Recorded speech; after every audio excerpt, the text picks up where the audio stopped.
Leben ab 20 sieht so anders aus. Boah, so geil, jetzt go duschen. Oh, fuck! Ich muss Wasserrechnungen zahlen. Genau das Gleiche ist mit dem Strom oder Allgemeinrechnungen. Jeden Tag habe ich mir gewünscht, ich werde älter, als ich 11, 12 war. Ich schwöre, ich nehme es zurück, wirklich. Bring mich wieder zurück. Bring mich zurück. Oder noch ein Beispiel, Verträge unterschreiben. Neue Wohnung, jetzt musst du die Wohnung finden. 3 Nachmieter suchen, musst Sachen verkaufen. What the fuck? Und du willst einfach mal wieder Snacks holen. Ah, fuck.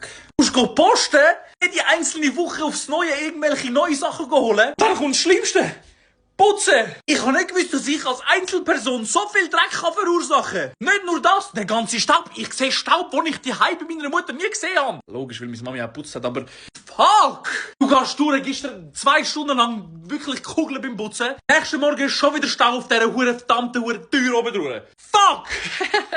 Jedes Mal, wenn ich in diesen Briefkasten reinschaue, jedes Mal sehe ich einen Brief. Bitte keine Rechnung, bitte nicht schon wieder rein, bitte nicht schon wieder rein. Bis dann siehst du, es ist Steuern. Oh.